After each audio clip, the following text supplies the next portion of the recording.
Mon Dieu. Parfois il ne s'agit pas beaucoup des efforts pour chasser le démon, pour parler en langue, mais simplement avoir la foi. Continuer à croire que Dieu est Dieu. Et pour le jeune fille-mère, j'aimerais vous dire aujourd'hui, quelles que soient les circonstances, vous êtes bénis. Vous êtes bénis. Le fait déjà d'avoir deux enfants, vous êtes déjà bénis. Vous savez, dans la Bible, j'ouvre le parenthèse pour vous dire, Dieu a dit à Abraham, je vais te bénir avec un enfant. Cependant, l'enfant n'était pas encore venu. Mais Dieu appela Abraham. Il dit, Abraham, regarde les étoiles, compte les étoiles, je te bénirai. J'imagine Abraham s'est dit, un seul enfant, je n'ai pas encore, mais je dois compter encore des étoiles. Ce qui veut dire, les enfants sont très importants, très importants aux yeux de l'Éternel. Peu importe comment tu l'as conçu, tu es resté avec ces enfants, tu n'as pas de possibilités. Dis-toi que Dieu est là. J'ai loupé la mort. J'ai loupé la mort lors de la naissance de mon fils. J'ai dit à Dieu, garde-moi en vie, afin que je puisse témoigner la présence de mon enfant dans ma vie. Seigneur, garde-moi en vie, afin que je puisse marcher, afin que je puisse marcher avec le témoignage de l'autre partout dans le monde.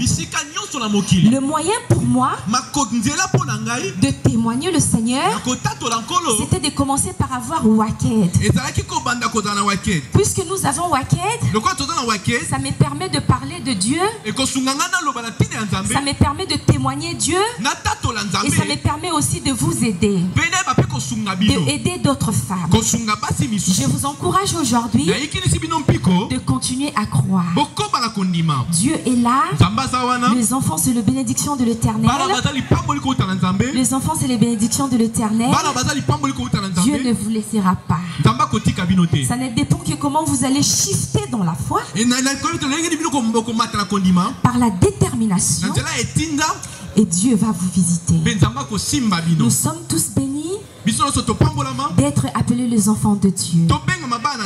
Je vous remercie énormément d'être là ce soir. Il fait tellement noir.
ezakandi po nsima nango te kosakana malamu okokamata ngai na bana okotinda ngai na mboka malili oyebi mpe nazalaka na rhumatisme laila sei nakende kuna kende kokufa oyo tika na bisengo te laila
Samedi 9 octobre 2021, votre artiste Junior Wendo, chanteur de charme, beau, élégant et charismatique, a accompagné Sabino Bilengi na kati ya ten, na concert na ye ya Kafu Kafu, Bokoyoka Barumba, Congoliana, biloko ya Monstre d'amour, Quadra Koraman, pe biloko na ye moko ekozala au rendez-vous.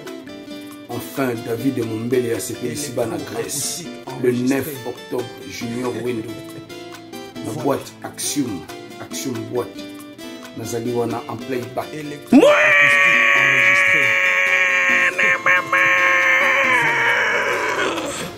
En tout cas, pour la Junior Wendo, jamais na rata, bisonyo soto kende, toyoka bilengi, Grèce comme elengi.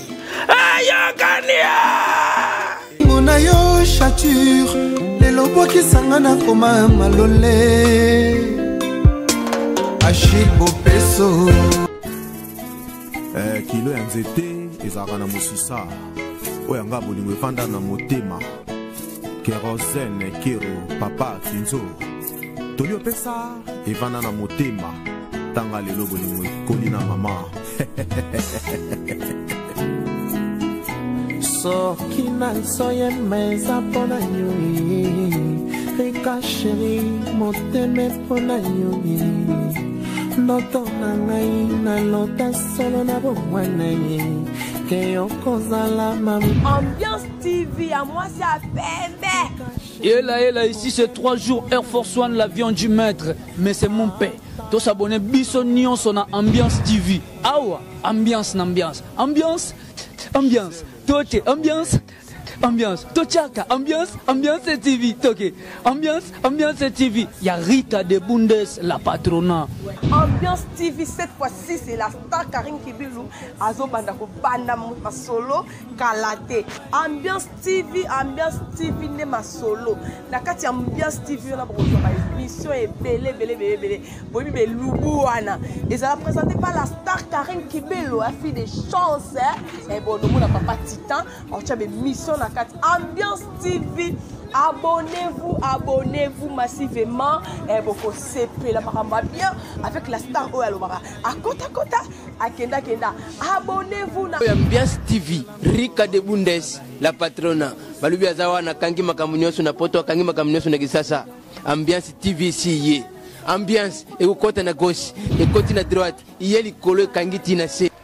Ya wayaka ya kozala mpena Zadio Kongolo na senga kina totonga monima na temple bolingo. Jérémie Biafra Banakin partout dans le monde. Okil Mobimba quoi. Tous s'abonner à la chaîne. Ambiance TV Nde Makambu. Abonnez-vous massivement. Veut dire ba petit Banteka ninye ba petango banteka. Masimba ki alokote shimbaki te makasute o. Balobi boteka nyau. Boteka nyampule. Ouais, Banakin go s'abonner la chaîne na bino yango donc chaîne na ba vrai chéri ba vrai Dieu. O artiste na bino Michigan donc c'est ngo la nangai. Buena Ambiance TV. Yango ne makambo. Donc ce qui donc c'est pas pareil, rien à dire. Check. Il faut que vous avez les yeux pour que vous avez les voir. Vous avez l'oreille pour que vous avez les entendu. Pour qu'il avait donné l'information que vous avez les voir.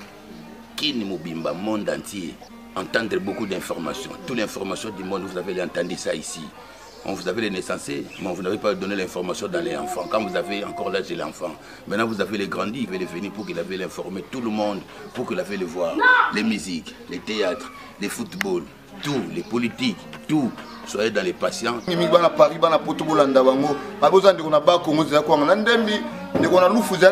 Samarino, donc toujours le part de la SAP, l'équipe nationale, en tout cas, Botia Missou, Botia Matoyi, tout ça toujours si Manabino, Babi, à connaît pas, à demander. Aussi, dès qu'on n'a pas Congo, dès qu'on a Ndembi, dès qu'on a l'oufou, dès qu'on a Samarino, et on a Richel Ouzito et Makambo. T'as la Babiso Bachuda, tu s'abonnes déjà à la chaîne. C'est que la chaîne nous a un foutement, donc c'est ça quoi. Biso tout vraiment, la bonne musique, la mission, la culture, il y a bien, il y a soin propre, check, jamais pareil. Awa, ambiance, toke, ambiance, tochaka, ambiance TV, toke, ambiance TV. Il y a Rita de Bundes, la patronat. Ambiance TV ici. Ambiance et au côté na gauche et côté na droite yeli kolo kangiti na se awa 3 jours à lobby Karine Kibilou à lobby. Ambiance TV Nde Makambu. Abonnez-vous massivement na Ambiance TV. Beaucoup mona biloko makasi tokutia ambiance, ça dit que tokutia ambiance, veut dire que tokutia